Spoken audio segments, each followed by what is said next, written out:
I won multiple lawsuits against a corrupt businessman who tried to destroy me for breaking his monopoly. I'm 26 and opened a liquor store in my small hometown this year. The nearest liquor store was 30 minutes away in the city, charging $15 for a six-pack of local beer that cost them $3. Highway robbery, but they had a monopoly.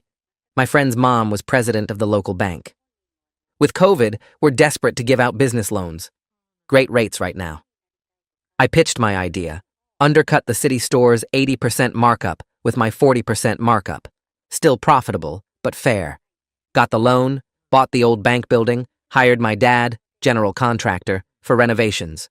Opened in May. First week, $4,000 profit. The location was perfect, near a national forest, tons of weekend tourists. My girlfriend and I worked 12-hour days, but it was worth it. 3 weeks after Memorial Day, an old guy walked in. Friendly at first, then offered to buy my store. The amount wouldn't even cover my loan principal. "You'll be sorry you rejected that offer," he said, leaving. A month later, I got sued for libel by someone I'd never heard of. Googled him. It was the old guy. Turns out he owned both liquor stores in the nearby city and sat on city council.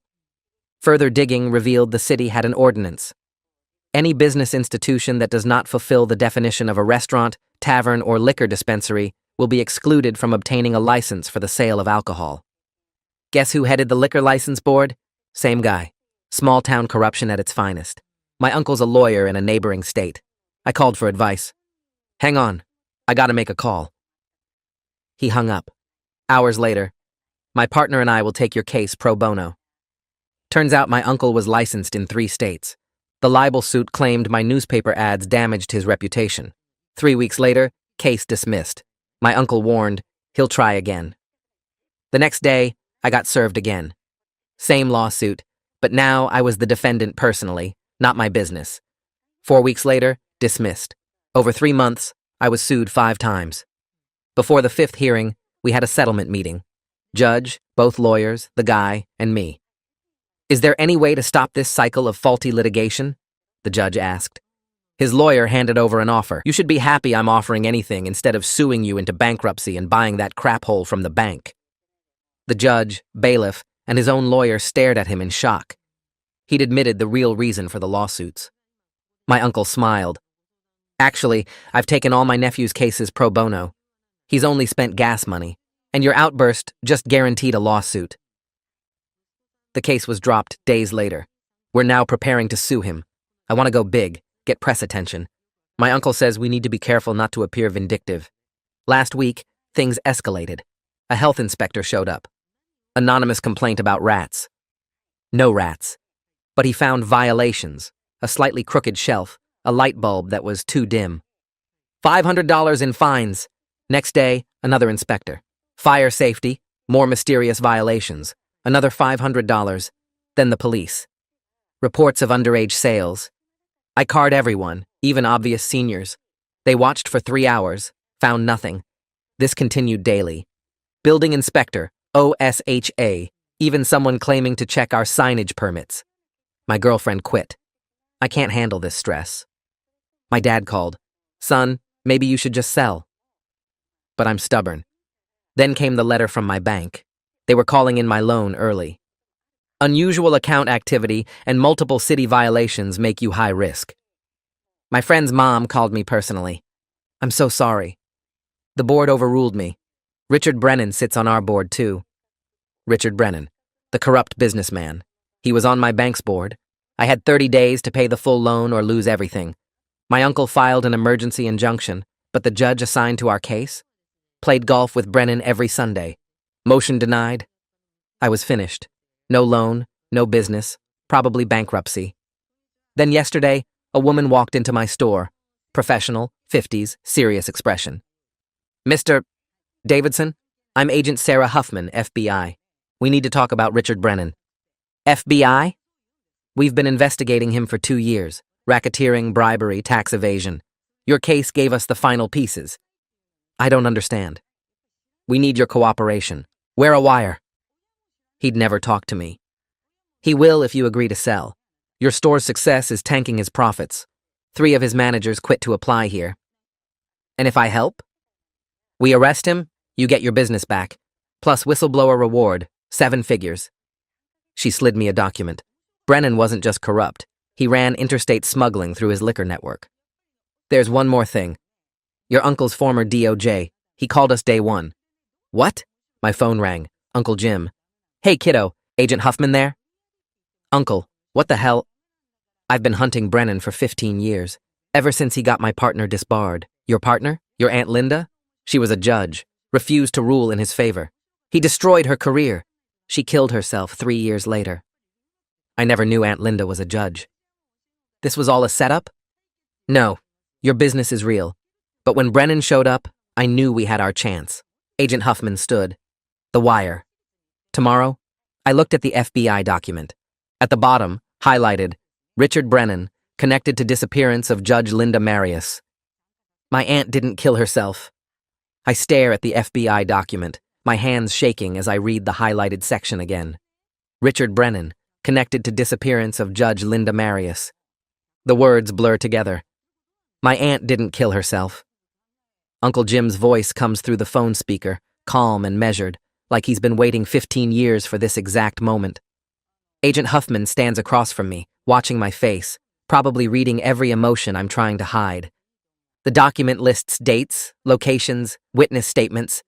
There's a photo of Aunt Linda clipped to the corner. She's smiling in her judge's robes, confident, alive. I never knew her. She was just a name at family gatherings, a tragedy nobody talked about. Uncle Jim keeps speaking, explaining something about evidence and investigation, but I'm stuck on that photo. She looks like my mom. Same eyes, same smile.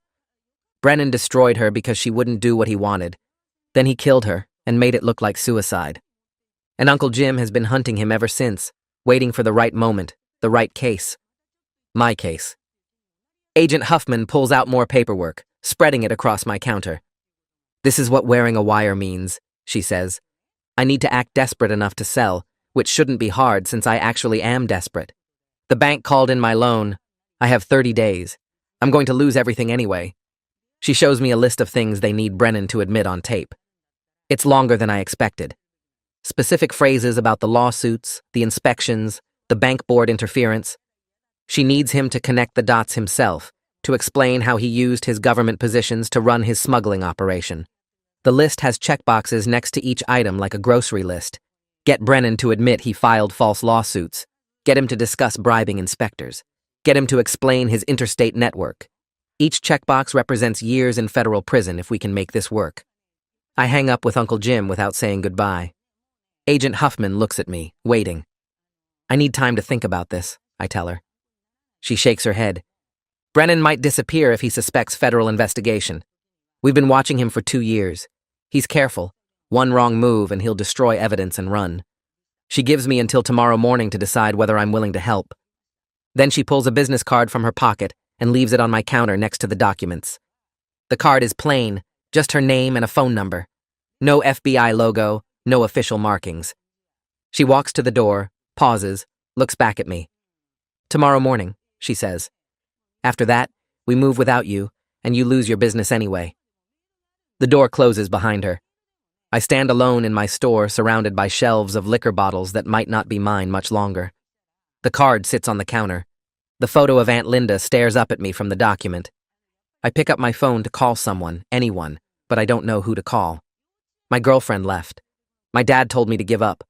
My uncle has been using me for revenge. I'm completely alone in this. That night I can't sleep in the apartment I'm renting since losing my house felt inevitable. The place is small, furnished, temporary. I never unpacked the boxes in the corner because I knew I wouldn't be here long. I keep thinking about Aunt Linda, trying to remember her from childhood. There's a vague memory of a woman at Thanksgiving, laughing at something my dad said. Was that her? Or am I making it up because I want to remember? I wonder if Uncle Jim ever actually cared about my business or just saw an opportunity when Brennan showed up. Maybe both. Maybe he cared and saw opportunity and didn't see a difference.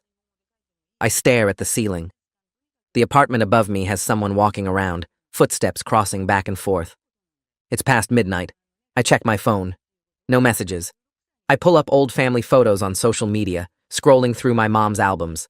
There she is, Aunt Linda at a family reunion. Nobody should have to deal with what Brennan put us through. She asks what I'm going to do. I don't know, I say. She tells me she knows I'll make the right choice, whatever that is. We hang up. I still can't sleep. In the morning, I call Agent Huffman and agree to wear the wire. Partly because I want to know the truth about Aunt Linda. Partly because I'm tired of Brennan winning. She answers on the first ring like she's been waiting by the phone. Good, she says. Come to the Riverside Inn outside town. Room 247. We have everything set up. Don't tell anyone where you're going.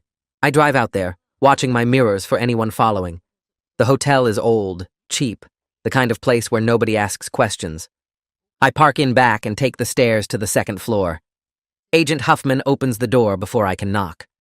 At the hotel, Agent Huffman introduces me to two other FBI agents who will be monitoring the wire and providing backup. One is tall, 30s, introduces himself as Davis. The other is older, gray hair, says his name is Nixon. They show me the recording equipment, which is smaller than I expected. It looks like a thick bandage, flat against my skin. Nixon explains that I'll wear it under my shirt during the meeting with Brennan. The microphone is tiny, barely visible. Davis pulls out a laptop and shows me the audio quality. They can hear everything. Huffman hands me a small device that looks like a car key fob. Panic button, she says. Press it if things go wrong and we're coming in. I put it in my pocket. Nixon starts taping the wire to my chest, positioning it carefully. He tells me not to touch it, not to adjust my shirt, to act completely natural. The tape pulls at my skin. I can feel the weight of it, strange and foreign. The agents spend 3 hours coaching me on what to say and how to guide the conversation without being obvious. Huffman plays Brennan, sitting across from me at the hotel room table. She mimics his voice, his mannerisms, his way of leaning back when he's confident. Ask about the lawsuits, she says. Get him talking about why he filed them. Lead him to explain his strategy. We practice over and over. Davis critiques my performance, tells me I'm being too aggressive, too obvious. Brennan is smart and will be suspicious, he says. I need to seem genuinely defeated and desperate to sell. Nixon coaches me on body language. Don't lean forward, don't make too much eye contact, keep my shoulders down. Look beaten, look like I've given up. It's not hard to tap into that feeling because part of me has given up. Agent Huffman explains that they already have evidence of Brennan's interstate smuggling operation, but need him to admit to the local corruption and intimidation tactics. The smuggling charges alone won't stick without proving he used his government positions to make the operation work. They need him to connect the dots. They need him to explain how being on city council, on the liquor license board, on the bank board, all served his criminal enterprise. She shows me more documents, more evidence they've collected. Financial records showing money moving between his stores and shell companies. Shipping manifests that don't match inventory. Testimony from his former employees about illegal products moving across state lines.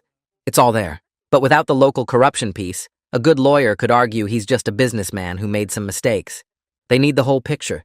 They need him to admit he used government power for criminal purposes. I practice the conversation over and over with Davis playing Brennan while Huffman and Nixon critique my performance. They keep telling me to seem more broken, more willing to accept whatever he offers. Davis is good at playing Brennan. Too good. He leans back in his chair, smirks, makes lowball offers. He insults my business, my decisions, my future. Each practice run feels real. Each time I have to swallow my anger and play defeated. By the third hour, I'm exhausted. My shirt is damp with sweat from the wire taped to my chest. Huffman finally nods. You're ready, she says. We set up the meeting for tomorrow afternoon at your store, 3 p.m. Don't be late, don't tell anyone. And remember, we'll be listening to everything. My phone buzzes against the hotel desk. Uncle Jim's name lights up the screen. I stare at it until the call goes to voicemail. 2 minutes later, it buzzes again. Same name.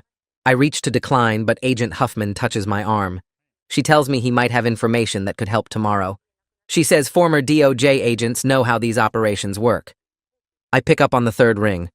Uncle Jim asks if I agreed to wear the wire. His voice sounds different from usual, tighter somehow. I tell him yes, I'm helping the FBI. Then I add that we need to talk about Aunt Linda when this is over. The silence stretches long enough that I check if the call dropped. He finally says he understands I'm angry. He insists everything he did was to protect me, while also getting justice for Linda. The words come out rehearsed, like he's been preparing this speech for years. I tell him that using family for revenge isn't protection. My voice comes out harder than I intended. He goes quiet again before saying we'll talk after Richard is arrested. The line goes dead. Agent Huffman pulls out a burner phone from her. The other agents start packing up their equipment for the night. One of them tells me I should stay at the hotel because they want me nearby for final prep work. He says it's easier than driving back and forth. Huffman walks me to a room 2 doors down from their command center. The room smells like cleaning products and has generic landscape paintings on the walls. She tells me to try to get some sleep. I lie on the bed, fully clothed, staring at the ceiling tiles. My brain won't shut off. I run through conversation scenarios, imagining different ways Richard might respond. I picture him figuring out I'm wearing a wire and what happens next. The scenarios get worse as the night goes on. Around 4 a.m., I finally drift off, but I wake up an hour later from a dream where Richard is ripping the wire off my chest. Morning comes too fast. One of the agents knocks at 7 a.m. with coffee and a bagel I can't eat. At 8 a.m., they bring me back to the command center. The senior agent, whose name I still don't know, tells me to take off my shirt.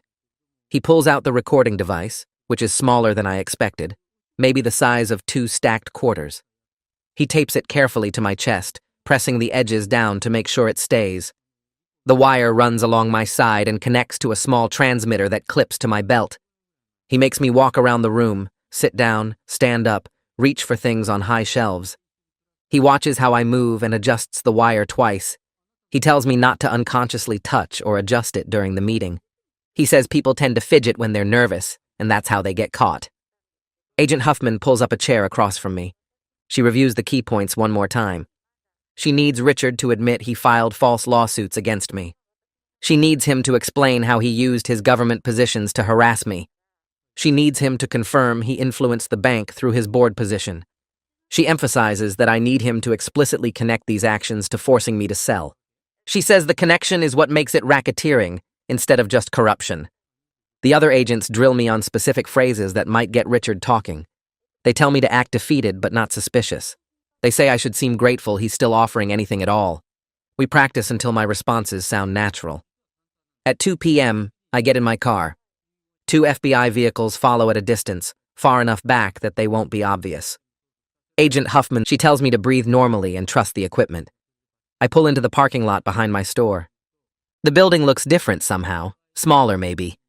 My hands shake as I unlock the back door.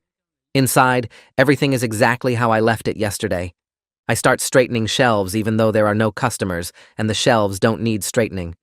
My hands won't stop shaking. I keep reminding myself to breathe normally. I catch myself reaching for the wire under my shirt and force my hand back down. The clock on the wall ticks toward 3 p.m. Each minute feels like it takes an hour. At exactly 3 p.m., Richard's Mercedes pulls into the parking lot. I watch through the window as he gets out, adjusting his jacket. He walks in with the same confident smile he had during our first meeting months ago. He looks around the store slowly, taking in the shelves and the layout. He comments that it's a shame I couldn't make it work. His voice has that fake sympathy that makes my skin crawl. I force myself to nod in agreement. I tell him the bank called in my loan and I'm out of options. The words taste bitter, but I keep my voice flat and defeated. He sits down at the small table I use for paperwork, the chair creaking under his weight. He asks what I'm willing to accept. He pulls a folder from his briefcase, the papers already prepared. The offer is sitting right there, typed up and ready for my signature. I look at the number on the paper. That won't even cover half of what the bank is calling in, let alone give me anything to start over with. I tell him that's not enough to cover my debts, and he shrugs like he's talking about the weather. He says that's what happens when you refuse reasonable offers and force people to take drastic measures. The way he says it makes my stomach turn. I ask him what he means by drastic measures, trying to keep my voice steady even though my hands are shaking under the table. He leans back in his chair, and this satisfied smile spreads across his face like he's been waiting for me to ask. He starts listing everything he did, the lawsuits, the inspections, talking to the bank board, and he's not even trying to hide it. He sounds proud, like he's explaining a clever business strategy instead of admitting to destroying someone's life. He talks about each lawsuit like it was a chess move, describing how he filed the first one knowing it would get dismissed, but also knowing it would cost me time and stress.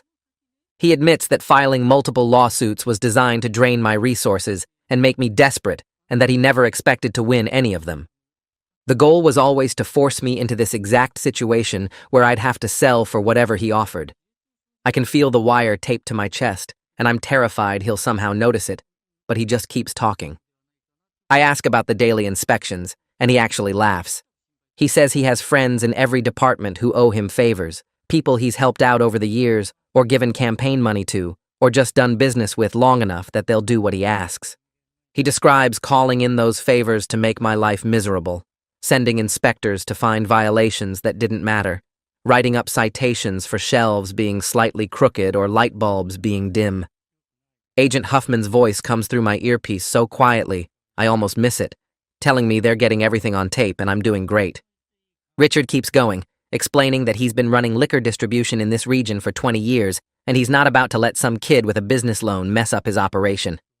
He talks about his network like it's completely normal, mentioning how he moves product across state lines and has connections in 3 states that help him avoid taxes and regulations. I push him on the bank loan being called in early, acting like I'm just trying to understand how everything fell apart so fast. He confirms that he used his position on the bank board to pressure them into declaring me high risk. He says it was easy once he showed them all the inspection violations, even though he's the one who arranged those violations in the first place.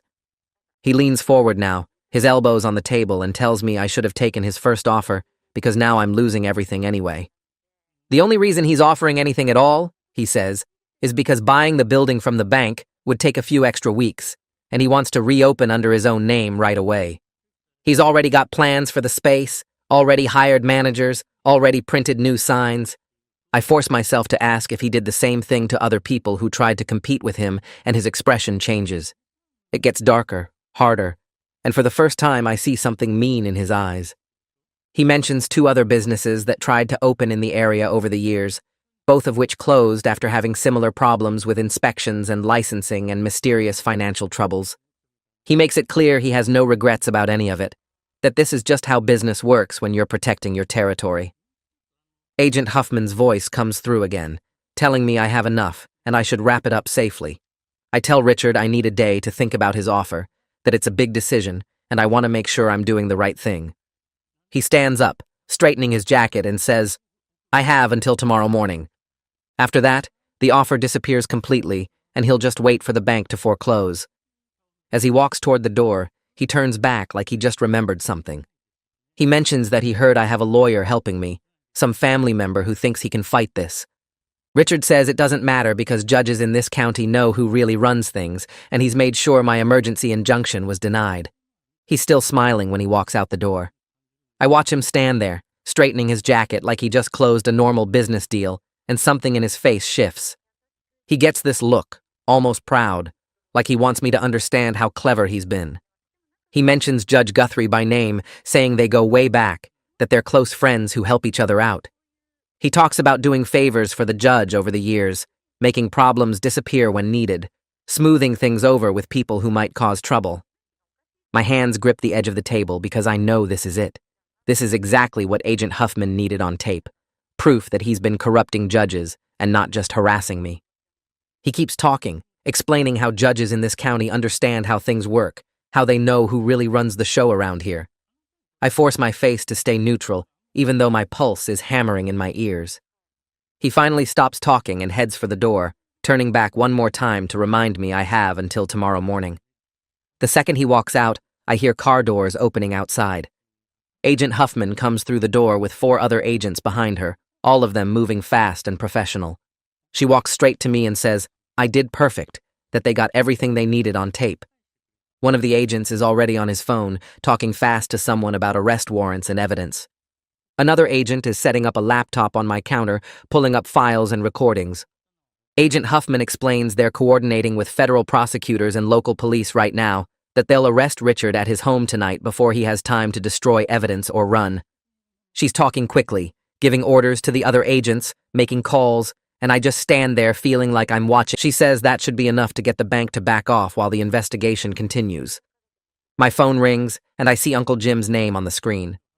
Agent Huffman nods and tells me to answer. Then she taps something on her phone, and suddenly Uncle Jim's voice is coming through her speaker too. He sounds excited, almost breathless, telling me I did great out there. He says Linda would be proud of me, that I got Richard to admit things they've been trying to prove for 15 years. I don't say anything back to that. I'm still angry that he used me, that he never told me the truth about any of this. Requested Reds is on Spotify now. Check out link in the description or comments. Agent Huffman is watching my face, and she must see something there because she takes the phone and starts talking to Uncle Jim about next steps and legal procedures. The other agents are packing up equipment and making more calls. One of them is talking about getting a judge to sign off on the arrest warrants within the next hour.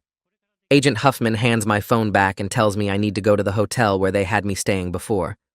She says I can't be here when they arrest Richard, that I need to be somewhere safe in case he has people watching the store. I lock up and follow one of the agents to an unmarked car. We drive to the hotel in silence, and he walks me up to the room, checking inside before leaving me alone. I sit on the bed and finally pull the wire off my chest, the tape ripping at my skin. My hands are shaking now that it's over. I turn on the TV but can't focus on anything. Agent Huffman texts me updates every 30 minutes. The first one says they're moving into position. The second says the warrants are signed. The third says they're at Richard's house. At 8 o'clock, my phone buzzes again, and this time the message says both Richard and Judge Guthrie are in federal custody. I read it 3 times before it feels real. I think about calling my dad, but I don't know what to say yet. I order food, but barely eat it. I keep checking my phone even though Agent Huffman said she'd contact me in the morning. I finally fall asleep around midnight with the TV still on. The next morning, Agent Huffman shows up at 7 with coffee and a folder full of papers. She sits across from me at the small hotel table and starts going through what they found when they searched Richard's properties. She says they discovered financial records going back decades, proof of bribery and tax evasion, and smuggling operations worth millions of dollars. She shows me spreadsheets with numbers that don't make sense to me, names of people and businesses, dates of transactions. She explains that Richard wasn't just running liquor stores, he was moving illegal products across state lines and using his government positions to protect the operation. She flips to another section of the folder, and I see Aunt Linda's name on top of a page. Agent Huffman's voice gets quieter as she explains what happened to Linda. She says Richard had Linda disbarred through false ethics complaints after Linda ruled against him in a major case years ago. The FBI has been investigating Linda's car accident, and they believe Richard arranged it, though they can't prove murder without more evidence. She shows me the ethics complaints, all of them fake, all of them designed to destroy Linda's career. She shows me reports about the accident, about the investigation that ruled it a suicide, about the inconsistencies that made the FBI suspicious. I stare at Linda's photo in the file, a professional headshot from when she was still a judge. She looks confident and serious, and nothing like the broken person Uncle Jim described. Agent Huffman closes the folder and tells me the case against Richard is solid now because of what I got on tape. She says he'll probably take a plea deal to avoid trial, but either way, he's going to prison for a long time. I thank her, and she leaves, saying she'll be in touch about next steps and about the whistleblower reward. I sit alone in the hotel room for another hour before I text Uncle Jim asking him to meet me at a coffee shop outside town. He responds immediately saying he'll be there in 2 hours. I get to the coffee shop early and sit in a booth in the back corner. When Uncle Jim walks in, he looks different from I remember from just a few days ago. He looks older, more tired, like carrying all this weight for 15 years has finally caught up with him. He sits down across from me and orders coffee but doesn't drink it. I ask him why he never told me the truth about any of this. He takes a long breath and starts explaining that when I called him about Richard's first lawsuit, he recognized the tactics immediately. He knew it was Richard, knew this was his chance to finally get evidence that would stick. He says he should have told me what was really happening, but he was afraid I'd refuse to help if I knew I was used for his revenge against the man who destroyed Linda. He admits that everything he did was about Linda, about getting justice for her, about making Richard pay for what he did. I tell him I understand wanting justice, but using family to get revenge is wrong. He nods slowly and says he knows, says he's thought about it every day since I called, says he almost told me the truth a dozen times, but couldn't risk losing the opportunity. He tells me about Linda, about who she really was before Richard targeted her. He describes a judge who wouldn't compromise, who stood up to corruption even when it cost her everything. He talks about finding her after the accident, about knowing in his gut that Richard had killed her, but having no way to prove it. His voice cracks when he describes the 15 years of watching Richard continue his corruption while being powerless to stop him. I realize Uncle Jim has been living with this anger and grief for longer than I've been an adult. I'm still mad at him for using me, but I understand why he did it, and that understanding sits heavy in my chest. I tell him he's right. I would have refused if I'd known the truth from the start. Using family members for personal revenge is exactly the kind of corruption we're supposed to be fighting against. He doesn't argue back or try to defend himself, just sits there nodding slowly like he expected this reaction all along.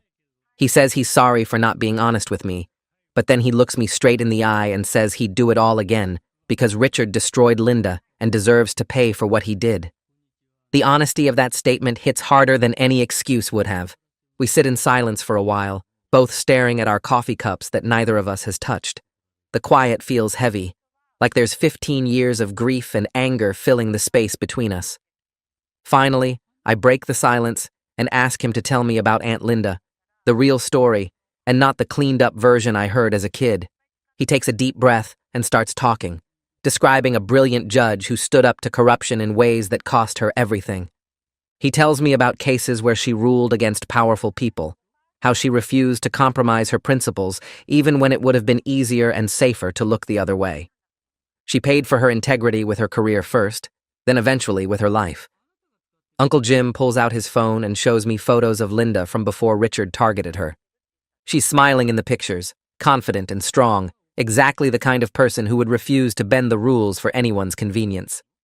He tears up while talking about finding her after the car accident, his voice breaking as he describes knowing deep in his gut that it wasn't really an accident, but being completely powerless to prove anything. The police ruled it accidental, case closed, and Richard walked away clean, while Uncle Jim carried the weight of knowing the truth. I realize sitting there that Uncle Jim has been carrying this burden for 15 years, watching Richard continue his corruption and expand his power while being unable to stop him. I'm still angry about being used as a tool for his revenge, but I understand why he did it now, and somehow that understanding doesn't make me feel any better about the situation. My phone rings, and Agent Huffman's name appears on the screen. I answer, and she tells me that Richard's lawyer contacted federal prosecutors this morning about a possible plea deal. Richard is willing to provide detailed information about other corrupt officials in the area in exchange for reduced sentencing. She explains that his cooperation could expose an entire network of local corruption involving people we haven't even identified yet. The investigation might expand to include city council members, county officials, and business owners across 3 states. I thank her for the update, and she says she'll keep me informed as things develop. An hour later, my friend's mom calls. Her voice sounds shaky and upset as she apologizes for what happened with the loan. She explains that the bank board held an emergency meeting yesterday and voted to reverse the early loan call based on FBI evidence of illegal interference. The board members who voted with Richard are being investigated now, and she says the whole situation makes her sick because she trusted people who turned out to be corrupt. She offers to extend my loan terms to help me recover from the business losses, adding extra time and reducing my monthly payments. I tell her I appreciate it, and that I never blamed her personally for what happened. She sounds relieved and says she's proud of me for not giving up when things got bad. The next morning, I wake up to missed calls and text messages. Local news outlets picked up the story of Richard's arrest overnight, and apparently it's getting significant coverage. I drive to my store expecting a normal, quiet Tuesday, but when I pull into the parking lot, there are cars everywhere. Inside, customers fill every aisle, picking up bottles and asking questions about what happened. A woman tells me she drove 40 minutes from the next county because she wanted to support a local business that stood up to corruption. Sales triple that day, compared to my best previous day, and people keep coming in throughout the week. Tourists stopping by on their way to the National Forest make a point of shopping at my store instead of Richard's locations in the city. My phone buzzes with a text from my ex-girlfriend saying she saw the news coverage and asking if I'm okay. I text back that I'm surviving and thank her for listening that night when I called her scared and stressed. She responds saying she's proud of me for not giving up when everyone told me to quit, and we leave the conversation at that. It feels like closure without needing to say more. Over the next week, Agent Huffman keeps me updated on how the investigation is expanding. Richard's plea deal is revealing corruption that goes deeper than anyone expected, involving city council members who took bribes, county officials who ignored violations for money, and business owners across 3 states who participated in the smuggling operation. Each update brings news of another arrest or resignation.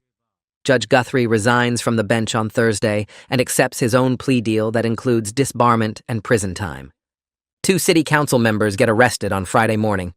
By the following Monday, the entire liquor license board is dissolved, pending a full investigation of its practices and the people Richard placed on it. The local newspaper runs daily stories about the corruption network being dismantled, and my store gets mentioned in most of them as the business that helped expose everything. More customers keep showing up, telling me they respect what I did and want to support someone who fought back instead of giving in. Uncle Jim and Corey file the civil lawsuit 3 days after Richard's arrest. The paperwork arrives at my store by courier, and I flip through pages of legal language that basically says Richard owes me for everything he put me through. Agent Huffman stops by that afternoon and tells me the criminal evidence makes this straightforward, that Richard's lawyers will probably push for settlement instead of letting this go to trial. She says the wire recording alone proves harassment and abuse of power, and his own admission about the lawsuit seals it. I ask how long it takes, and she shrugs, says maybe 2 months if his lawyers are smart, longer if they want to fight. I sign the papers Uncle Jim needs and send them back, then go back to restocking shelves because the store still needs to run even while everything else is happening. My dad shows up the next morning without calling first. He walks in looking tired and older than I remember, and he stands by the counter for a minute before saying anything. He tells me he's sorry for advising me to sell, that he was scared Richard would hurt me or burn the building down or something worse. I tell him it's okay, but he shakes his head and says it's not, that he should have trusted me to handle it. He asks if there's anything that needs fixing, and I show him the crooked shelf that health inspector cited, the dim light fixture, the fire extinguisher mount that's supposedly wrong. We spend the afternoon fixing everything properly, replacing the shelf bracket and installing a brighter bulb and remounting the extinguisher according to actual code instead of whatever made-up standard those corrupt inspectors used. He doesn't talk much while we work, but it feels good to have him there, like we're building something together again, instead of him telling me to give up. When we finish, he tells me he's proud of me for not quitting, and I believe him this time. The newspaper reporter calls 2 days later asking for an interview. She's from the local weekly paper that covers town council meetings and high school sports, and suddenly she's got the biggest story in years.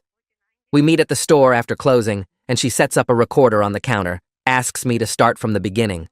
I tell her about opening the business and Richard's first visit, about the lawsuits and the inspections and the bank calling in my loan.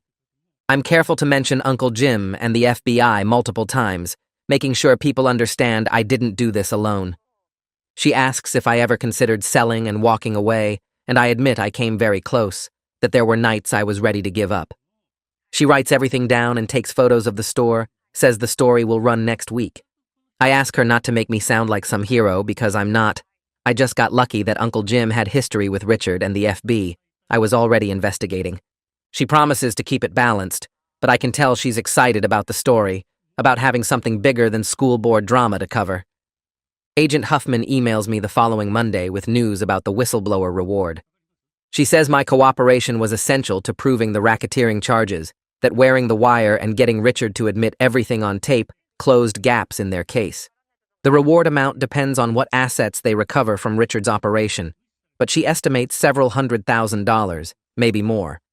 It takes months to process through federal bureaucracy, but the money is real and it's coming. I read the email 3 times to make sure I understand it correctly, then sit in my empty store trying to process that this nightmare might actually end with me ahead instead of bankrupt. The money would cover my loan completely with enough left over to expand the business, maybe even buy a house instead of renting.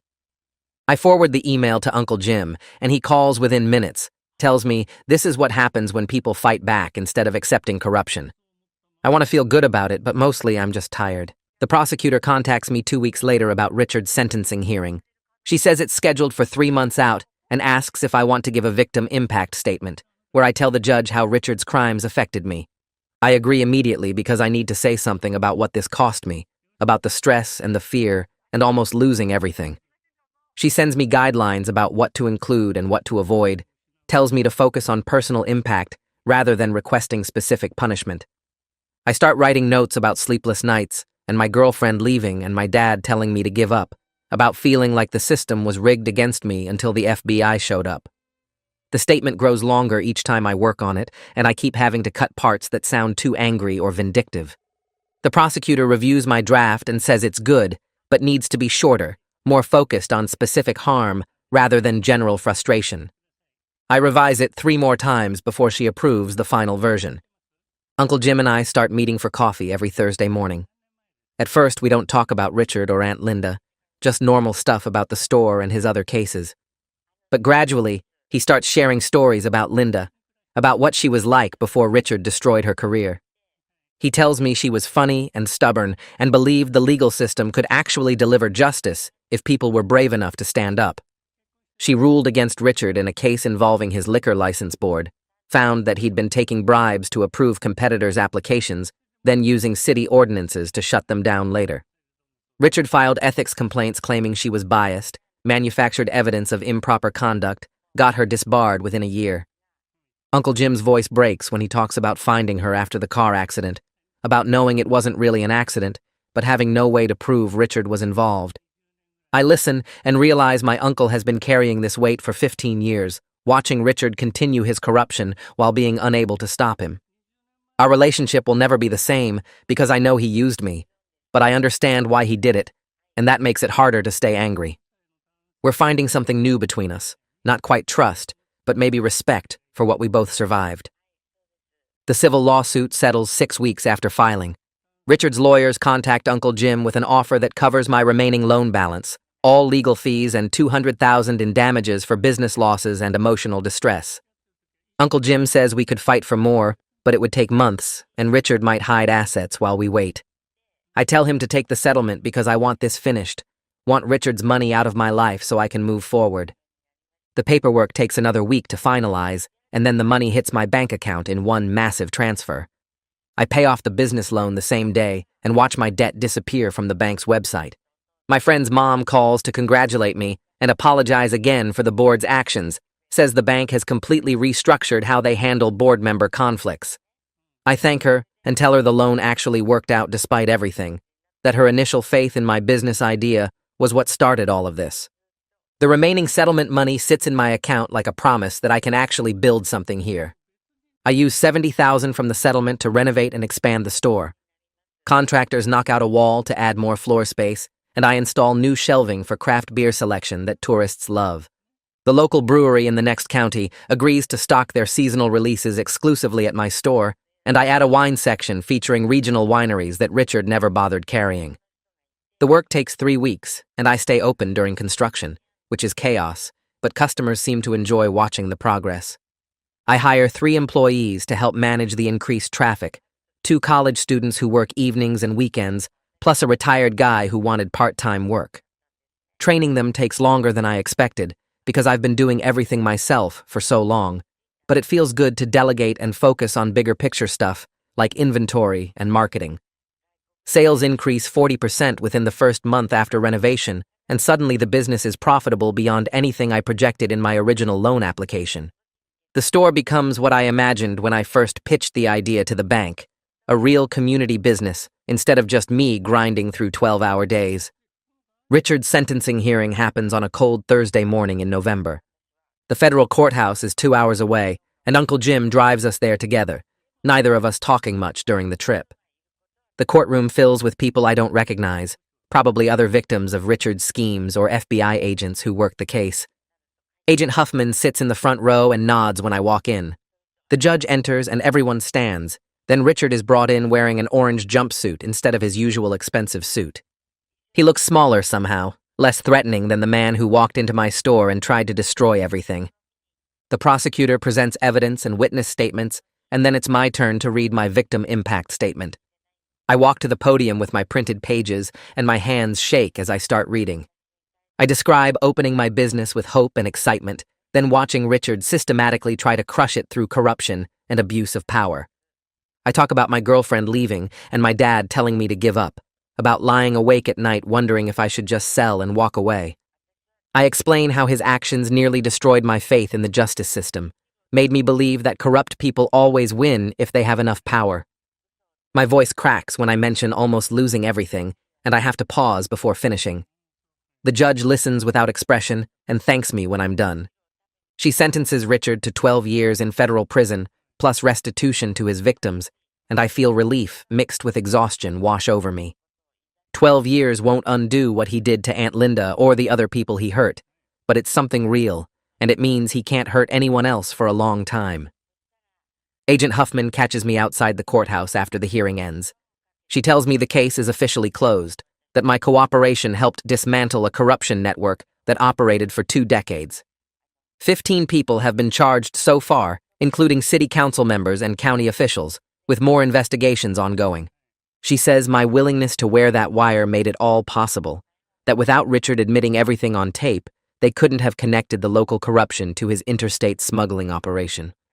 I thank her for giving me the chance to fight back instead of just accepting defeat, and she smiles and says, "I did the hard part by not giving up when everyone told me to quit." She hands me her card and tells me to call if I ever need anything, then walks back into the courthouse. Uncle Jim and I drive home in silence, both of us processing what just happened.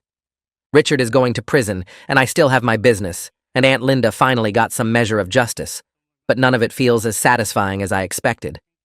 Mostly I just feel tired and ready to move forward with my life, to run my store and stop thinking about corruption and federal investigations. The victory is real, but it cost me things I can't get back, and that's something I'll have to live with even as everything else gets better. 4 months after Richard's arrest, the whistleblower reward finally came through. $340,000 deposited into my account on a Tuesday morning, and I stared at the bank app on my phone for 10 minutes, making sure it was real. I paid off the business loan that same day, walked into the bank, and handed them a cashier's check for the full remaining balance. My friend's mom shook my hand and congratulated me, and I felt lighter walking out than I had in months. I used $50,000 for store improvements, new shelving and better lighting, and a proper point-of-sale system that didn't crash every third transaction. Another $100,000 went into a high-yield savings account earmarked for college funds, even though I didn't have kids yet and wasn't even dating anyone. The rest I kept for operating capital and emergencies because I'd learned the hard way that you never know when someone powerful might decide to destroy you. My friend's mom called me into her office 2 weeks later to talk about the bank's restructuring. The board had been completely overhauled after federal investigators found evidence of Richard's interference in loan decisions. 3 board members resigned, 2 were forced out, and new oversight policies were implemented to prevent anyone from using their position to target specific businesses. She told me my case changed how local banks operate, that they now have mandatory reporting requirements for any board member who tries to influence lending decisions for personal reasons. I thanked her for the original loan and for fighting the board when they tried to call it in early. She said she wished she'd fought harder, but I told her she did what she could against someone like Richard. 6 months after the arrest, Uncle Jim organized a memorial service for Aunt Linda at the church where she used to volunteer. I drove 3 hours to attend, arriving early to help set up chairs and arrange photos on a table near the altar. Family members I hadn't seen in years showed up, cousins and aunts and uncles who remembered Linda as the brilliant young judge she'd been before Richard destroyed her. Uncle Jim gave a speech about justice delayed but finally delivered, about how Linda would have been proud that her case helped bring down someone who'd corrupted the system for decades. He cried during the speech, and I'd never seen him cry before. Afterwards, people shared stories about Linda that I'd never heard, about her sharp sense of humor and her refusal to compromise her principles, even when it cost her everything. I realized I'd spent my whole adult life not knowing this woman who'd shaped Uncle Jim's entire mission, and that felt like another loss on top of the original one. I met my ex-girlfriend for coffee 3 weeks later at a place halfway between our towns. She looked good, healthier than when we'd been together during the worst of the harassment campaign. We talked about everything that happened, about Richard's arrest and the trial and the whistleblower reward. She told me she was dating someone new, a teacher she met through mutual friends, and that he was kind and stable and didn't bring federal investigations into their relationship. I was genuinely glad she got out before things got worse, before the wire and the arrest and all the complications that followed. We agreed to stay friends and exchanged numbers, and when we hugged goodbye in the parking lot, it felt like real closure instead of the messy ending we'd had before. The store's first anniversary approached in early May, and despite everything, I'd turned a profit that exceeded my original projections by 40%. The tourist season had been strong, and local support after Richard's arrest brought in customers who'd never shopped at my store before. I planned a celebration event with local vendors setting up booths in the parking lot, craft beer tastings inside, and a band playing covers on a small stage. I spent 2 weeks coordinating with vendors and getting permits and arranging for extra parking in the vacant lot next door. The event felt important, not just as a business milestone, but as a way to thank the community for supporting me when I could have lost everything. Uncle Jim helped me establish a small legal fund for other small business owners facing harassment or corruption, using $75,000 from my whistleblower reward. We named it the Linda Marius Justice Fund and set up a nonprofit structure with Uncle Jim and 2 other lawyers on the board. The fund would provide free legal consultation and, in some cases, pro bono representation for business owners targeted by powerful interests. Uncle Jim handled all the paperwork and legal setup, and we launched it quietly without press attention. It felt like turning pain into something that could actually help people, like making Linda's story mean something beyond just revenge against Richard. The anniversary celebration brought over 300 people to the store on a Saturday afternoon. Local officials gave speeches about standing up to corruption and supporting local businesses against monopolistic practices. The mayor, who'd been elected after 2 city council members were arrested in Richard's case, talked about rebuilding trust in local government. I stood near the beer tasting table watching people fill the parking lot and the store, families and tourists and locals who'd become regular customers over the past year. Someone from the local paper interviewed me, and I talked about the importance of fair competition and community support. I realized my business had become a symbol of resistance against the kind of power Richard represented, and that felt bigger and more important than just running a profitable store. That evening after everyone left, I stood in my store looking at the shelves I'd stocked and the business I'd built and nearly lost. Empty plastic cups littered the floor and the parking lot needed cleaning, but I felt satisfied in a way I hadn't expected. The victory cost me my relationship with my girlfriend, cost me my innocence about family loyalty and Uncle Jim's motives, cost me months of stress and fear that I'd never completely forget. But I was still here, and Richard wasn't, serving 12 years in federal prison while I ran a successful business in my hometown. That wasn't perfect justice, because perfect justice would mean Aunt Linda never died and Richard never had the power to destroy people in the first place. But it was real justice, the kind that actually exists in the world instead of the kind you wish for, and sometimes that has to be enough. All right, that's it for today. Honestly, I just love that you're here listening to these with me. It never gets old. Hope this one left you smiling a bit. I'm glad my sister slept with my boyfriend. I sat at the dining table pushing food around my plate while my sister Christy talked about herself for the 3rd time that hour. Christy had this way of making every dinner feel like her personal TED Talk. She examined her manicured nails while she spoke, tilting her hand to catch the light like she was admiring a diamond ring that wasn't there. My boyfriend Leon sat next to me scrolling through his phone under the table. Lately, he'd been checking out mentally while I sat right next to him. Christy's boyfriend Mason sat across from me, arms crossed, watching her with the kind of tired expression that told me he'd heard whatever she was about to say at least 10 times before. "So I've been thinking," Christy said. She looked around at all of us like she was about to deliver a keynote speech. "I have this idea. It's kind of crazy, but hear me out." Mason muttered, "Here we go," under his breath, and Christy shot him a look that could curdle milk. He didn't flinch, just leaned back in his chair and waited. I'd always thought Mason was quiet because he was boring. Now I was starting to think he was quiet because he'd learned that speaking up around Christy was pointless. "I think you and I should swap boyfriends," Christy announced.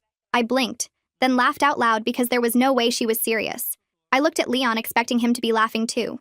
He wasn't. He had finally looked up from his phone and was watching Christy with more interest than he'd shown me in months. "I'm serious," Christy continued. She smiled the way she always did when she wanted something, the one that made her look sweet, but felt like a threat. "Think about it. Mason is so boring. No offense, babe." She waved her hand in Mason's direction without actually looking at him. He never wants to do anything spontaneous. He just wants to stay home and watch movies and cook dinner. It's like dating a retirement home. Mason snorted quietly. "Better than dating a tornado that destroys everything and calls it excitement," he said. His voice was calm, but there was an edge underneath it. Christy ignored him completely, like she hadn't even heard him speak. "And Leon?" Christy said, leaning forward with her chin in her hand. "He's adventurous. He's fun. He's always down to try new things. I just feel like we'd be way more compatible. It makes sense if you think about it." I stared at her. "You're insane," I said flatly. "I'm practical," she replied. "Why should we both be stuck in relationships that don't fit when we could just trade?" It's not like any of us are married, Bailey. Christy, that is genuinely the dumbest thing I've ever heard you say. And you once told me you thought the sun and the moon were the same thing. I was 12, she snapped. And stop deflecting. I'm offering you an upgrade. She gestured toward Mason like he was a prize on a game show. Mason raised an eyebrow but said nothing. Leon cleared his throat. I mean, he said slowly, it's not the worst idea. My whole body went cold. I turned to look at him so fast my neck cracked. Excuse me? He shrugged. One of those lazy, careless shrugs that made me want to throw my fork at his face. What? I'm just saying. Might be fun to try something different. We've been together 2 years, Bailey. Things get stale. Stale, I repeated. My voice came out flat and hard. Yeah, don't act like you haven't noticed. I had noticed. I just thought it was something we'd fix together, not something he'd use as an excuse to trade me in for my sister. Christy clapped her hands together. See? Leon gets it. Come on, Bailey. 1 month. That's all I'm asking. If it doesn't work out, we switch back and forget it ever happened. No harm done. No, I said. Why not? Because it's crazy. Because you're my sister. Because this isn't a Netflix movie. Pick a reason. She rolled her eyes so hard I thought they might get stuck. God, you're so dramatic. It's not that serious. Mason doesn't care. She looked at him expectantly. Right, babe? Tell her you don't care. Mason looked directly at me. His expression was unreadable, but something flickered behind his eyes. Exhaustion. Maybe amusement. Maybe pity. Whatever makes this dinner end faster. Christy beamed like he'd just proposed. See? She reached into her designer purse and pulled out a folded piece of paper. I even drafted a little contract. 1 month minimum. No backing out early. No running to mom and dad. We all agree to give it a real shot. She slid the paper across the table toward me. Come on, Bailey. Live a little. Unless you're scared Mason won't like you. That was the trap. I saw it the second she said it. Christy had been pushing my buttons since we were kids, and she knew exactly where every single one was located. The smart move was to stand up and leave. To grab Leon and walk out and never speak of this ridiculous idea again. But Leon was already reaching for the pen. Leon, I said sharply. Don't you dare. He signed his name without hesitation, without even glancing at me, like I wasn't sitting right there, like 2 years meant absolutely nothing. Relax, babe, he said, sliding the paper to Christy. It's just a month. Might be good for us. Shake things up. Might be good for us. Like I was the problem. Like our relationship was stale because of something I did wrong. My vision blurred with anger. 2 years I had given him. 2 years of excusing his laziness and his selfishness and his inability to make me feel like a priority. And this was how he repaid me. By signing away our relationship at this dinner table without a second thought.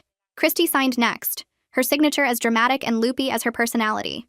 Then Mason signed with a quick scribble, still looking vaguely amused by the whole thing. They all turned to look at me. Bailey, Christy said sweetly, poison wrapped in honey. Don't be the only one who ruins this. I should have walked away. I should have told every single one of them to rot. But Leon had signed that paper like he'd been waiting for an escape hatch, and something about that made me refuse to be the pathetic one begging him to stay. I grabbed the pen, signed my name in hard, angry strokes, then threw the pen onto the table so hard it bounced. Christy smiled. That perfect, practiced smile that never once reached her cold eyes. Trust me, she said. This is going to be the best thing that ever happened to you. She had no idea how right she was. You see, I signed that contract thinking I was the one getting screwed over. My boyfriend wanted out so badly he agreed before I could even say no. And now I was stuck with some stranger my sister called boring. But here's what my sister didn't know when she forced me to sign that paper. Her boring, safe, not exciting enough boyfriend? He was hiding something that was about to flip this entire situation on its head. And the second she found out, she was going to lose her mind. Mason texted me 2 days later asking if I wanted to grab coffee. I stared at the message for a full minute trying to figure out if this was some kind of trap Christy had set up. But the text was simple. No games. Just, hey, figured we should actually talk since we're stuck together for a month. Coffee? I typed back sure, before I could overthink it. We agreed to meet at a cafe halfway between our apartments. Neutral territory. I got there 15 minutes early, ordered a latte I didn't really want just to have something to hold, and grabbed a table in the corner. When Mason walked in, I almost didn't recognize him. Every time I'd seen him before, he'd been sitting next to Christy looking like he wanted to dissolve into the floor. Now he walked in wearing a simple black t-shirt and jeans, hands in his pockets, looking like a completely different person. Relaxed, unburdened. He spotted me and gave a small wave before sitting across from me. For a moment, neither of us said anything. Then he laughed quietly and shook his head. This is weird, right? He said. It's not just me. It's extremely weird, I quickly agreed. I keep waiting for Christy to pop out from behind a plant and tell me this was all some elaborate prank. That would require her to admit she was wrong about something, Mason said. So we're safe. I snorted. I couldn't help it. He smiled a little, and I realized I'd never actually seen him smile before. Not once in the entire year Christy had been dating him. So, he said, leaning back in his chair, How are you holding up with the whole Leon situation? I wrapped my hands around my cup and thought about how to answer that. The honest answer was that I'd spent the last 2 days cycling between rage and humiliation. The polished answer was that I was fine and handling it maturely. I went with honest. I keep replaying it in my head, I admitted. The way he just signed that paper without even looking at me. I was already gone in his mind. Mason nodded slowly.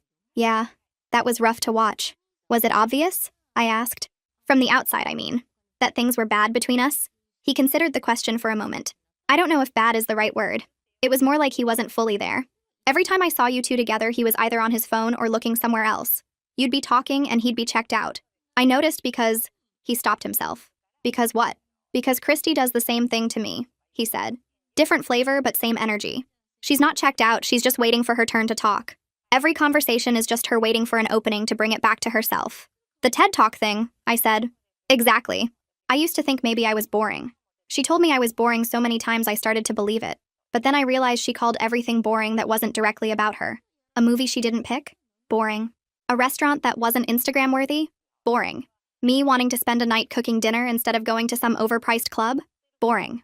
She called you a retirement home at dinner. That's a new one, actually. Usually it's grandpa or old man or my personal favorite. Why are you so obsessed with being comfortable? He said the last part in a pitch-perfect imitation of Christy's voice, and I laughed harder than I meant to. She's exhausting, I said.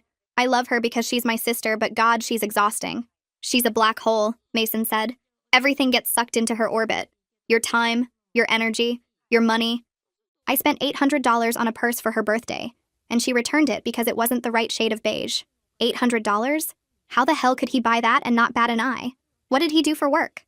I was definitely going to ask after he finished ranting about my sister. She showed me the exact one she wanted. I bought it.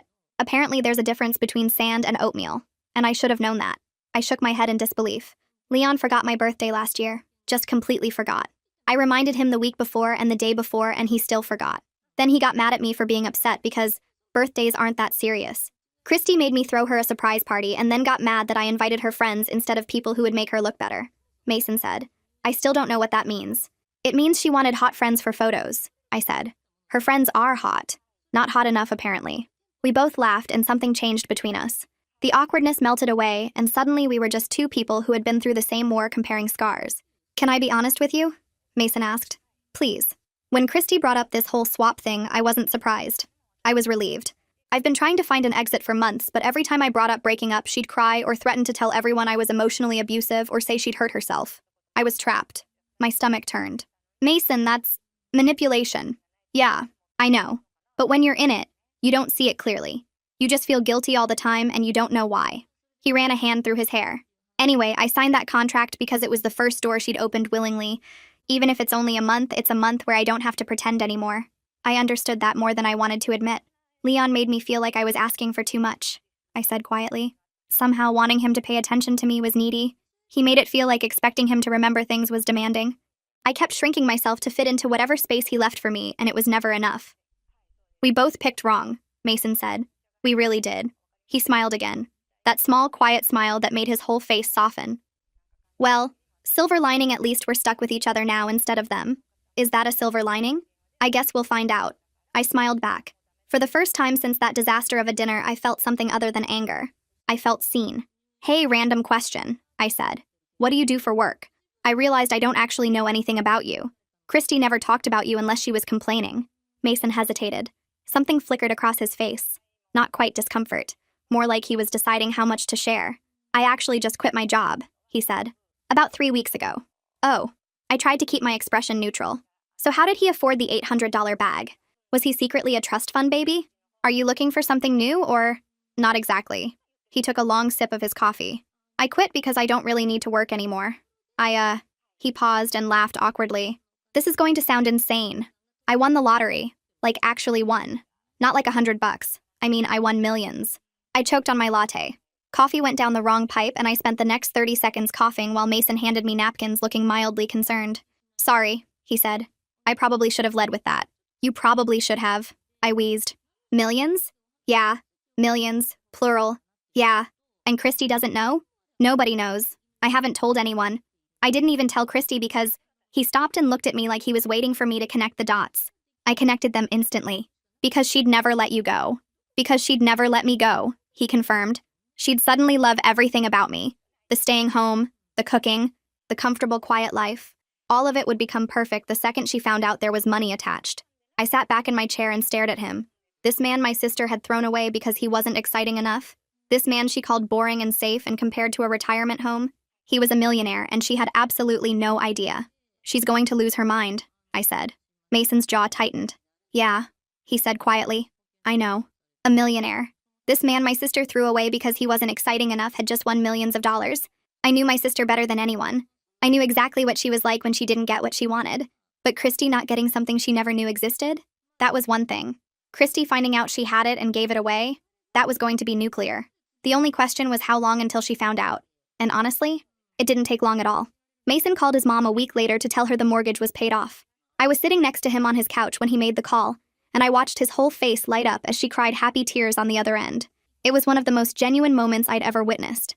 What neither of us realized was that Christy had shown up unannounced again, still using the key she refused to give back. She was standing in the hallway when she heard him say, "It's done, Mom. The whole thing. You and Dad never have to worry about the house again." Then we heard someone screaming like a banshee. It was Christy. "How?"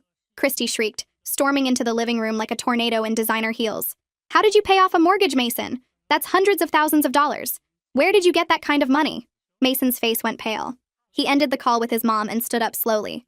"Christy, you need to leave. I'm not going anywhere until you tell me what the hell is going on," she screamed. Her eyes were wild, darting between me and Mason like she was trying to solve a puzzle that would ruin her life. "You work a normal job. You drive a 10-year-old car. You told me you couldn't afford to take me to Cabo for my birthday. And now you're paying off mortgages? It's none of your business," Mason said. His voice was calm, but I could see his hands shaking slightly. "We're not together anymore. Remember? You made sure of that." Christy's head snapped toward me. "You!" she hissed. "You knew. You knew this whole time, didn't you? That's why you agreed to sign that contract so easily. You knew he had money and you played me." I scoffed. "Are you hearing yourself right now? You proposed the swap. You wrote the contract. You forced everyone to sign. I didn't even want to be part of this ridiculous situation, but you and Leon made that choice for me. There's no way this is a coincidence," Christy insisted. Her voice was getting higher and more unhinged with every word. "You must have found out somehow. Maybe you went through his stuff. Maybe you hacked his bank account. I don't know how, but you knew and you stole him from me." "I didn't steal anyone," I shot back. "You threw him away. You literally handed him to me on a silver platter because you wanted my neglectful, checked-out boyfriend instead. That was your choice, Christy. No one made you do that." "I didn't have all the information," she screamed. If you had known he was rich, you would have pretended to love him," I finished. "That's exactly why he didn't tell you. He knew you'd only want him for his money. And look at you right now, proving him right." Christy's face turned a shade of red I'd never seen before. She looked like she was about to spontaneously combust. "This isn't fair," she wailed. "I deserve to know these things. We were together for a year. You should have told me." "Why?" Mason asked quietly. "So you could suddenly find me interesting? So you could pretend the staying home and cooking and comfortable life wasn't boring anymore? I know exactly how that conversation would have gone, Christy. You would have loved everything about me the second you found out there was money attached. And that's exactly why I never told you." Christy opened her mouth to respond, but nothing came out. For once in her life, she had nothing to say. She grabbed her purse and stormed out, slamming the door so hard a picture frame fell off the wall. I thought that would be the end of it. I was wrong. The next morning, my phone exploded with calls from my mother. When I finally answered, she told me Christy had called an emergency family meeting and I needed to come home right now. No excuses.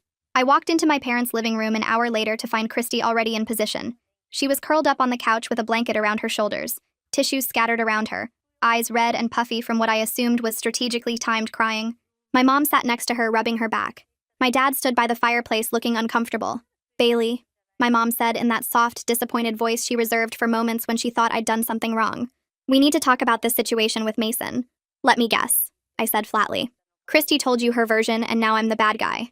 "No one said that," my mom said. "Your sister is hurting." Christy let out a theatrical sob. "I just want things to go back to normal," she whimpered. "I made a mistake. I admit it. I should never have suggested the swap. But Bailey is rubbing it in my face and refusing to switch back, and it's not fair." "A mistake," I repeated. "You planned this for weeks. You drafted an actual contract. You brought a pen to dinner, Christy." "I didn't know what I was giving up," Christy wailed. "He kept things from me. He hid who he really was. How was I supposed to make a fair decision without all the information?" "So now it's his fault you treated him like garbage?" I asked. "He didn't owe you his bank statements. You were supposed to love him, not treat him like a wallet." My dad cleared his throat. "Bailey, maybe your sister has a point. This whole thing has gotten out of hand. Why don't you just end it early and let everyone move on? She hasn't stopped crying. She's crying because she missed out on millions, I said. Not because she lost some great love. If Mason was still broke, she'd be at brunch right now posting selfies with Leon. That's not fair, Christy insisted. You don't know what's in my heart. I had something real with Mason and I didn't see it. Is that what you want me to say? Fine. I was blind. I took him for granted. But I see it now. You see his wallet? I said. That's not the same thing. My mom sighed. Bailey, please. Just consider ending this early. For the family's sake. I looked at my parents. At my sister. At the perfectly orchestrated intervention designed to guilt me into giving Christy what she wanted. And I felt something cold and final settle in my chest. No, I said. The contract says 1 month minimum. No backing out early. No running to mom and dad. I looked directly at Christy. Those were your rules. You wrote them specifically so I couldn't escape when things got hard. Well, guess what? Now you can't escape either. You want to be with Leon so badly? Go be with him. Leave me and Mason alone. I walked out before anyone could respond. 2 days later, Mason showed up at my apartment looking exhausted. He dropped onto my couch and pulled out his phone without saying a word. You need to see this, he said, handing it to me. I scrolled through the messages from Christy. There were dozens of them. Maybe hundreds. I made the biggest mistake of my life. Please give me another chance. I miss you so much. I miss your cooking. I miss your hugs. I miss everything about you. I'll change. I promise. I'll stay home every night. I'll watch whatever you want. I'll never complain again. I love you, Mason. I've always loved you. I was just too stupid to see it. I'll cook for you. I'll learn all your favorite recipes. I'll be the girlfriend you always deserved. Please. I'm begging you. I'll do anything. Anything. I looked up at Mason. She's offering to cook? That's how you know she's desperate. She once told me she'd rather die than learn how to use a stove, he said flatly. Now she's offering to make me breakfast, lunch, and dinner. She's also offered to delete Instagram, stop going to clubs, and quote, be happy with a boring life as long as it's with you. Wow, I said. She really wants that money. He took his phone back and tossed it on the coffee table. I'm not responding. I'm done. What are you going to do? He looked at me and something in his expression made my chest tighten. Stay right here, he said, with someone who actually sees me. She begged. She cried. She dragged our parents into it. She blew up his phone with messages saying things she never said once during their entire relationship. Nothing worked. The contract she created to trap me was now the thing keeping her locked out. But if you think my sister just gave up after that, you don't know her at all. When begging doesn't work, she switches tactics. And what she did next almost destroyed everything I was building with Mason. The next 2 weeks with Mason were the happiest I'd been in years. We fell into a rhythm that felt natural in a way my relationship with Leon never had. Mason cooked dinner while I sat on his kitchen counter and we talked about everything and nothing. He remembered that I liked my eggs over medium, and that I hated cilantro, and that I always needed a glass of water on my nightstand before bed. Small things. Things Leon never bothered to learn in 2 years. One night we stayed up until 3 a.m. watching terrible horror movies and making fun of the bad acting. Another night he taught me how to make his grandmother's pasta recipe and didn't get frustrated when I overcooked the noodles twice. He laughed and said, "Third time's the charm." And it was. We ate that pasta on his living room floor because neither of us wanted to move to the table, and it was the best meal I'd ever had. You know what I like about you? Mason said one night while we were lying on his couch, my head on his shoulder, some cooking show playing in the background that neither of us were watching. My devastating wit and charm, I offered. He smiled. You don't perform. You just exist. You're not trying to be anything other than exactly who you are. Being with you feels like I can finally breathe. My chest tightened in the best way. I don't think anyone's ever said that to me before. Then no one's been paying attention, he said quietly. He shifted so he could look at me properly. I mean it, Bailey. You're funny and sharp and you don't pretend to be someone you're not. That's rare. That matters. I didn't know what to say. I wasn't used to someone seeing me like that. Wasn't used to being enough exactly as I was. You matter too, I finally said. Just so you know. You're not boring or safe or whatever other stupid words people have used. You're steady. You're kind. You remember things. You show up. I paused. That's everything. Mason's expression softened in a way that made my heart stutter. I kissed him for the first time that night. It felt like the most natural thing in the world. Christy must have sensed that something had changed because that's when the sabotage started. Our first real date was at a small Portuguese restaurant Mason loved. We were halfway through our appetizers when I heard a familiar voice behind me. Oh my God, what a coincidence, Christy said, appearing at our table like she'd appeared from thin air.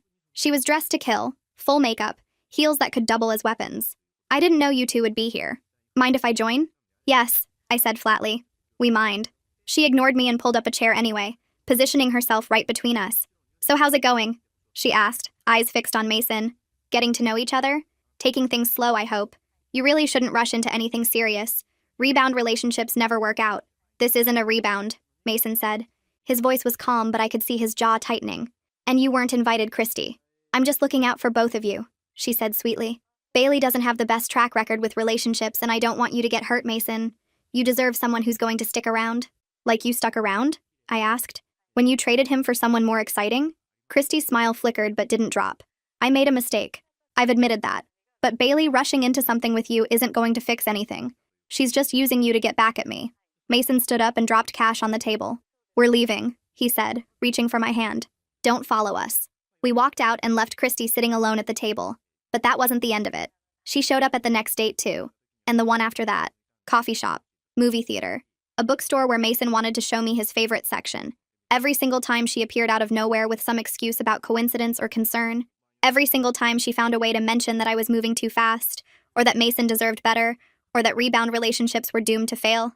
When the direct sabotage didn't work, she switched to a different approach. Suddenly, every family member I had was texting me with concerns. My aunt wanted to know if it was true that I'd manipulated Christy into the swap. My cousin asked why I was being so cruel to my sister during her time of need. My mom called 3 times in 1 week to tell me that Christy was barely eating and couldn't stop crying, and didn't I feel any guilt at all? She's telling everyone I planned this, I told Mason one night, scrolling through yet another concerned text from a relative I barely talked to. She's saying I knew about the money and I tricked her into the swap so I could steal you. That's insane, Mason said.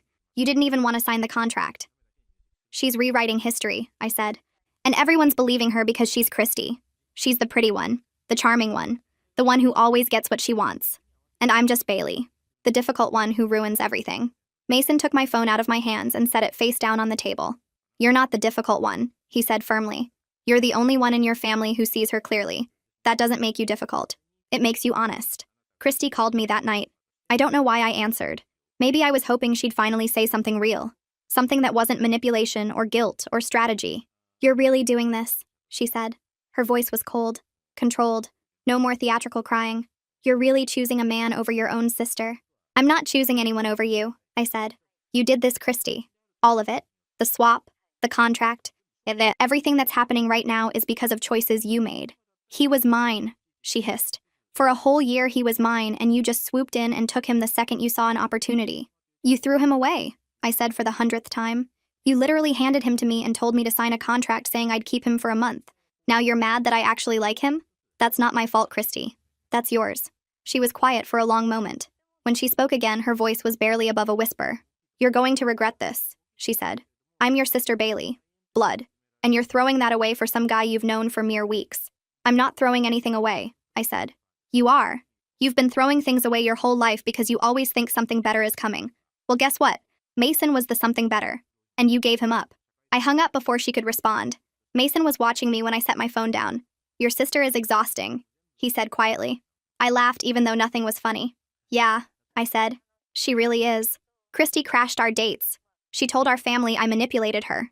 She tried to make me choose between her and him like I was the villain in this story she created. And every single time she failed. He saw right through her. I thought that would be the end of it. I thought she'd finally run out of moves. Then she went quiet. No calls, no texts, no surprise visits.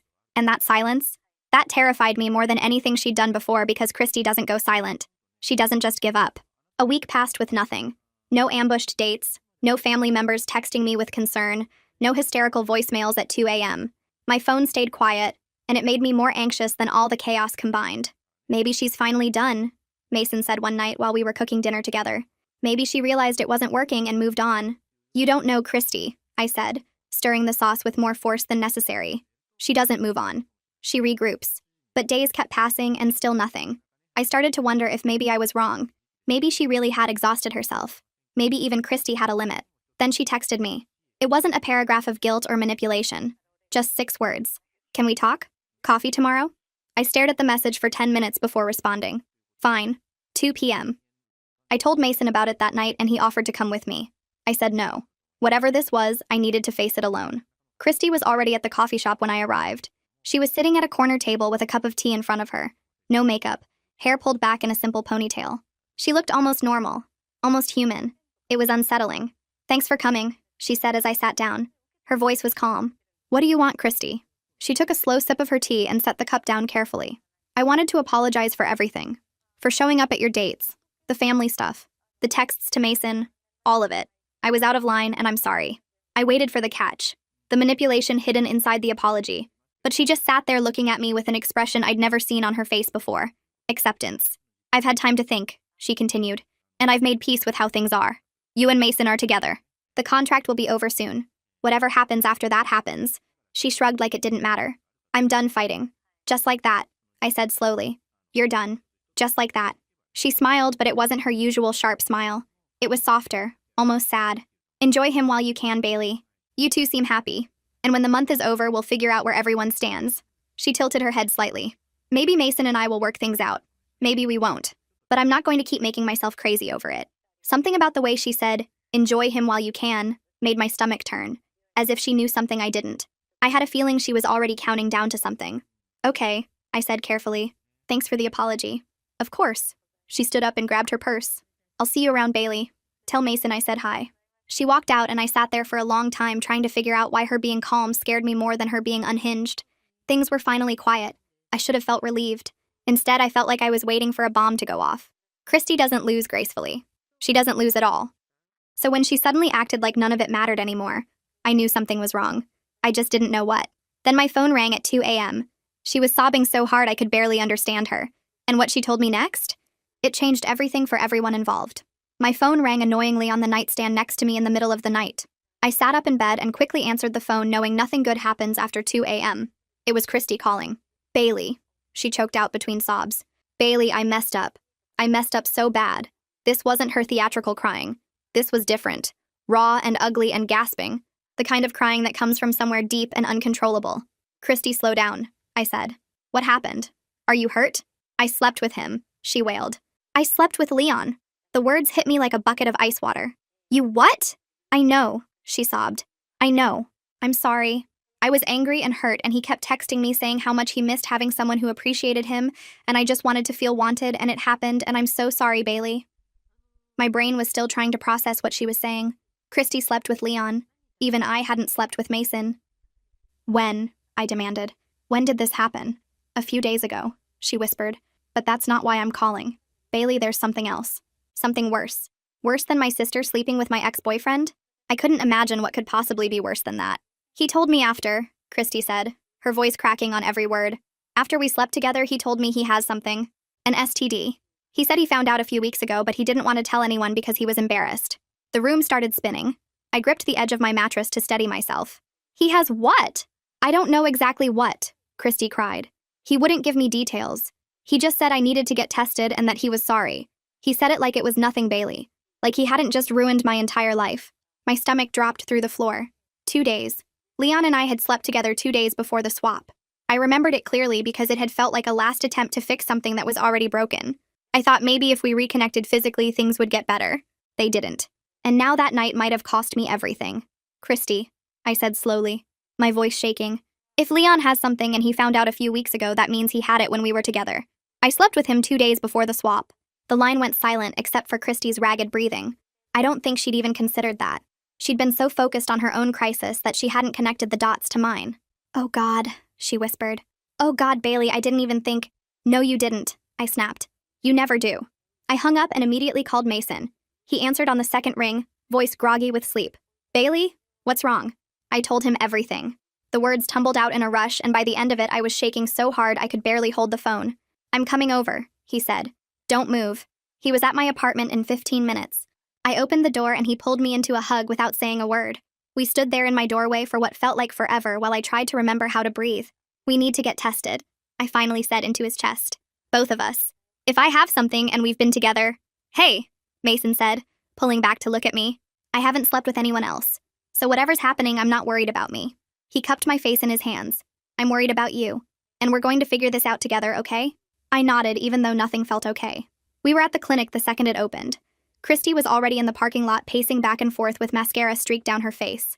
Leon pulled up 5 minutes later looking annoyed like he'd been dragged out of bed for something inconvenient. This is ridiculous, Leon muttered as we all walked inside. I told you it's probably nothing serious. You're all overreacting. Overreacting? Christy shrieked. Several people in the waiting room turned to stare. You told me after we slept together, Leon. After. That's not overreacting. That's attempted murder. That's not what attempted murder means, Leon said flatly. I don't care what it means, Christy screamed. You should have told me before. What kind of person does that?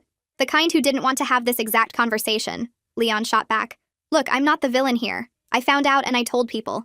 That's more than a lot of guys would do. You want a medal for the bare minimum? I asked. You had something and you kept sleeping with people anyway. That's not honesty, Leon. That's recklessness. I didn't keep sleeping with people, he snapped. I slept with Christy one time after I found out, and I told her right after. Right after isn't before, Christy yelled. Right after doesn't protect anyone. A nurse appeared and called Leon's name first. He stood up and shot all of us a look of pure irritation. You know what? I'm the one who has to live with this, not you. So maybe save the judgment until you get your own results. He disappeared down the hallway, and Christy immediately burst into fresh tears. Mason put his arm around me and I leaned into him, trying to block out the sound of my sister's sobbing. They called my name next. The nurse led me to a small room with lighting that made everything feel clinical and cold. She asked me questions about my intimacy history, and I answered them with a detached numbness that didn't feel like my own voice. She took blood and handed me a cup for a urine sample and told me results would take 48 to 72 hours. Is there anything else I should know? I asked before she left. She looked at me with practiced sympathy. Try not to spiral before you have answers. I know that's easier said than done, but worrying won't change the results. I walked out of that room feeling like I was carrying a time bomb inside my own body. Mason went in after me even though he insisted he wasn't worried. For solidarity, he said. Christy went last and came out looking like she'd aged 10 years and 15 minutes. The four of us stood in the parking lot afterward in the most awkward silence of my entire life. Leon leaned against his car with his arms crossed, looking defensive. Christy kept checking her phone like the results might magically appear early. Mason held my hand and said nothing. This is your fault. Christy finally spat at Leon. All of this. If you had just been honest from the beginning, if you hadn't pushed for this stupid swap, none of us would be here. Leon shot back. You wanted excitement, Christy. Well, congratulations. This exciting enough for you? Don't you dare blame me for your disease, Christy screamed. It's not a disease, it's a condition, Leon yelled. And I got it from someone else, so technically I'm a victim too. You're a victim? I yelled. That's your takeaway from this. Forget it, Leon said, throwing his hands up. I'm done. Call me when you all decide to stop treating me like a criminal. He got in his car and drove off. Christy collapsed against her own car and started crying again. Mason squeezed my hand. 48 hours, he said quietly. We just have to get through 48 hours. I looked at my sister sobbing in the parking lot, at the empty space where Leon's car had been, at the clinic behind us where our futures were now sitting in vials waiting to be analyzed. 48 hours. It might as well have been a lifetime. Mason stayed with me the whole time even though he had nothing to worry about. He hadn't been with anyone. I had. 2 days before the swap, I'd slept with a man who couldn't even warn me what he was carrying. When the clinic called, I answered on the first ring. They had all 4 results ready, and only one of us was going to walk away destroyed. The clinic called 48 hours later. I was sitting on Mason's couch pretending to watch TV when my phone buzzed with an unknown number. My heart stopped. I answered before the second ring. Hi, this is Bailey, I said, my voice coming out steadier than I felt. Miss Holmes, this is Dr. Warren from the clinic. Your results are in. Are you able to come in this afternoon to discuss them? Can you just tell me over the phone? I asked. Please, I can't wait any longer. There was a pause. Then she said, your results came back negative. You're clear. The air rushed out of my lungs. I doubled over on the couch and tears spilled down my cheeks before I could stop them. Mason was next to me instantly, hands on my shoulders, panic in his eyes. Bailey, what's wrong? What did they say? I couldn't speak. I just gave him a thumbs up through my sobbing and watched the terror on his face melt into relief. He pulled me into his chest and held me while I cried. Thank you. I choked into the phone. Thank you so much. I hung up and we sat there in silence for a long moment. Then Mason's phone rang. He answered it with shaking hands even though we both knew he had nothing to worry about. He'd gone to get tested for solidarity, not necessity. But I watched his face anyway as he listened. He nodded once, said, okay, thank you, then hung up. Negative, he confirmed. Not that there was any doubt. I laughed through my tears. I know. I just needed to hear it. We had maybe 10 minutes of peace before my phone buzzed again. A text from Christy. Results are in. Mom and Dad's house. Now. She didn't say what her results were. Mason drove. I stared out the window the whole way trying to figure out how I was supposed to feel. My sister had spent weeks making my life miserable. She'd sabotaged my dates. She'd turned my family against me. She'd slept with my ex-boyfriend. Part of me wanted to feel vindicated. But mostly, I just felt hollow. Leon's car was already in the driveway when we arrived. Christy's was parked crookedly on the street like she'd barely stopped before jumping out. We could hear raised voices before we even reached the front door. Inside was chaos. Christy stood in the middle of the living room with her arms crossed tight against her chest. She wasn't crying yet, but her eyes were red and swollen like she had been recently. Leon sat on the far end of the couch looking defensive and small. My parents hovered near the kitchen doorway, clearly lost. "Finally," Christy said when she saw me. "Now everyone's here." "What's going on?" my mom asked. "Christy wouldn't tell us anything until you arrived." Christy took a shaky breath. "I wanted everyone to hear this together." She looked at Leon with pure venom. "Tell them. Tell them what you told me 3 weeks ago and then decided to keep secret." Leon's jaw tightened. "I already told you I'm sorry. I don't know what else you want from me." "I want you to say it," Christy screamed. "Out loud, to everyone, so they all know exactly what kind of person you are." The room went silent. Leon looked around at all of us, then dropped his head. "I have an STD, he said quietly. "I found out about a month ago. I should have told people sooner. I didn't." My mother gasped. My father's face went pale. Mason squeezed my hand. "Bailey," my mom said, turning to me with terror in her eyes. Are you? "I'm negative," I said quickly. "I got my results today. I'm clear." Relief flooded her face, then confusion. "But if Leon has something and you two were together." "We got lucky," I said. "Or I did anyway." The implication hung in the air. Everyone slowly turned to look at Christy. She laughed bitterly. It was the kind of laugh that comes right before someone falls apart. "I'm positive," she said. Her voice cracked on the second word. "I tested positive. Because this piece of garbage knew he had something and slept with me anyway and didn't bother to mention it until after." My mother's hand flew to her mouth. My father looked like someone had punched him in the stomach. "Christy," Leon started. "I swear I didn't know how serious it was. The doctor said it was manageable and I was still processing and I didn't know how to bring it up." "Manageable?" Christy exploded. "You think that makes it okay? I have to live with this forever, Leon. Every relationship I ever have for the rest of my life is going to start with me explaining that my disgusting, reckless ex-boyfriend infected me because he was too much of a coward, to be honest." "I'm not disgusting," Leon shot back. "I made a mistake. People make mistakes." "A mistake is forgetting someone's birthday," Christy screamed. "A mistake is shrinking someone's favorite sweater. This isn't a mistake, Leon. This is my life. And you ruined it because you couldn't handle an uncomfortable conversation." She was shaking now, tears streaming down her face, all the fight draining out of her with every word. "And you know what the worst part is?" she continued, her voice dropping to something broken and raw. "I did this to myself. I had Mason. Sweet, kind, loyal Mason who never would have done something like this to me, who actually cared about me, who turned out to be a millionaire." She laughed again and it sounded like glass breaking. "I had a millionaire who wanted to take care of me and I threw him away for this." She gestured at Leon with disgust. "For a man who couldn't even give me basic human decency." "Christy, I really am sorry," Leon said weakly. "Get out," she whispered. "What?" "Get out of this house," she screamed with whatever energy she had left. "I don't want to look at you. I don't want to hear your voice. You've done enough damage to last me a lifetime. Literally. Get out." Leon looked around the room hoping someone would defend him. No one did. My father stepped aside and pointed toward the door. Leon grabbed his jacket and left without another word. The door closed behind him and Christy collapsed onto the couch. The screaming was over. What replaced it was worse. Quiet, shattered sobbing. The sound of someone who had finally run out of people to blame. "I ruined everything," she whispered between sobs.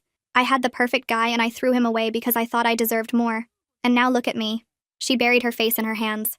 "Look at what I got instead. I was negative. Mason was negative. Christy wasn't." She completely fell apart in front of everyone, screaming, crying, blaming my ex for ruining her life. And in the middle of her breakdown, the truth finally came out. She told us exactly why she pushed for the swap in the first place. What she said next made everything make sense. And honestly, it made me feel nothing for her at all. The room was quiet except for Christy's sobbing. My parents stood frozen, unsure whether to comfort her or keep their distance. Mason stayed close to me, his hand steady on my back. I watched my sister fall apart and waited to feel something. Sympathy, anger, satisfaction, anything. But there was nothing, just emptiness. "Christy," my mom finally said softly, stepping toward the couch. "Honey, it's going to be okay. We'll figure this out together. These things are manageable now. Medicine has come so far." "You don't understand," Christy choked out. "None of you understand." "Then help us understand," my dad said. His voice was tired, defeated. "Explain to us how we got here." Christy lifted her head from her hands. Her face was swollen and blotchy. Mascara streaked down her cheeks like war paint. She looked at me and something shifted in her expression. Guilt. Real, genuine guilt that I'd never seen on her face before. "I need to tell you something," she whispered. "All of you. But especially Bailey." My stomach tightened. "What?" She took a shaky breath. "The swap wasn't random. It wasn't some crazy idea I came up with at dinner. I'd been planning it for weeks. The words hung in the air. I stared at her, not comprehending. What do you mean you'd been planning it? Leon and I, she started, then stopped, swallowed hard, started again. Leon and I had been talking, before the swap, for about a month. My blood turned to ice. Talking how? Texting mostly. Sometimes calls when you weren't around. She couldn't meet my eyes. It started innocent. He reached out to complain about your relationship and I listened. Then it became flirting. Then it became more. Mason's hand tightened on my back. My mother made a small wounded sound. My father's face hardened into something I'd never seen before. You were pursuing my boyfriend, I said slowly, while I was still with him. I didn't mean for it to happen, Christy said desperately. It just did. And then I realized I wanted him, really wanted him, but I couldn't just steal my sister's boyfriend. That would make me the villain. So I came up with the swap. The pieces started clicking into place. The contract she'd already had written, the way Leon agreed so quickly, the way she'd pushed and pushed until I signed. He knew, I said. It wasn't a question.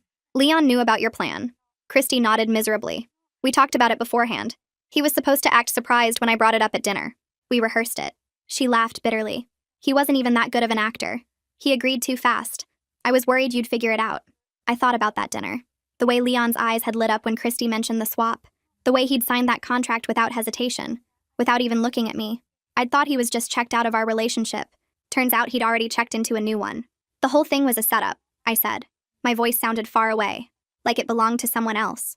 You manipulated me into handing over my boyfriend so you could have him without looking like the bad guy.